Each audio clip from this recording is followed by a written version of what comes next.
بسم اللہ الرحمن الرحیم۔ کاش وہ دن جلدی آئے جب ہم خانہ کعبہ میں بیٹھ کر قرآن پڑھیں گے، آمین ثم آمین۔ بہت سکون ملتا ہے مجھے تیرے سجدے میں، اے اللہ میری دعا ہے کہ میرا دم بھی نکلے تو تیرے سجدے میں نکلے، آمین۔ جب ہم نماز نہیں پڑھتے تو یہ نہ سوچیں کہ وقت نہیں ملا، بلکہ یہ سوچیں کہ ہم سے ایسی کون سی خطا ہوئی کہ اللہ نے ہمیں اپنے سامنے کھڑا کرنا بھی پسند نہیں کیا۔ اللہ پاک فرماتا ہے، جب کوئی تم پر ظلم کرے تو میرے انتقام پر راضی ہو جاؤ، کیونکہ میرا انتقام تمہارے انتقام سے بہتر ہے۔ کلاس میں جب اگلے بچے کو مار پڑتی تھی تو ہم سوچتے تھے اب ہماری باری ہے۔ سمجھ میں نہیں آتا جنازہ دیکھ کر ہم یہ کیوں نہیں سوچتے۔ خود کا دوسروں کے ساتھ مقابلہ کرنا چھوڑ دیں۔ سورج ہو یا چاند اپنے اپنے وقت پر چمکتے ہیں۔ گھر کے بڑے گھر کی رونقیں ساتھ لے جاتے ہیں، ان کی خدمت کیجیے۔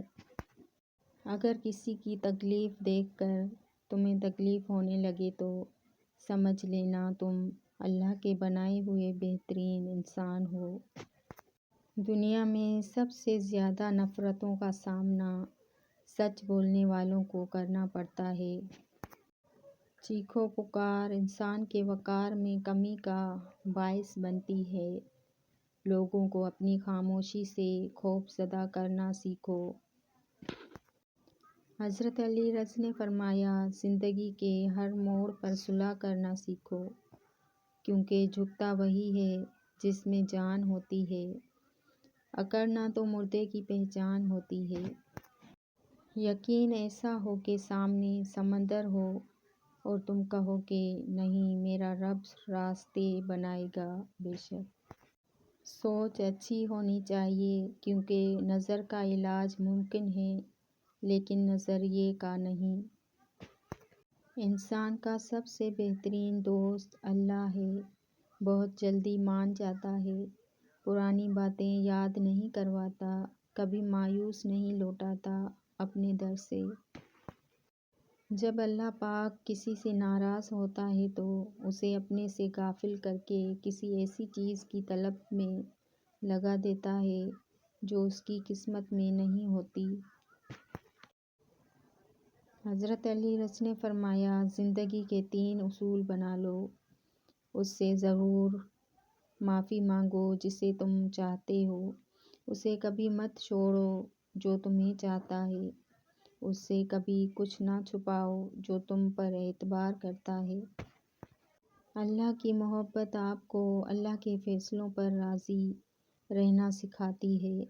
اللہ کی ذات آپ کو تب بھی نہیں چھوڑتی جب سایہ بھی آپ کا ساتھ چھوڑ دیتا ہے۔ اللہ جب کسی کو اپنی طرف لانا چاہتا ہے تو اسے کسی کے ہاتھوں ضرور توڑتا ہے، تاکہ اسے احساس ہو جائے کہ اللہ کی محبت کے علاوہ سب محبتیں فنا ہیں۔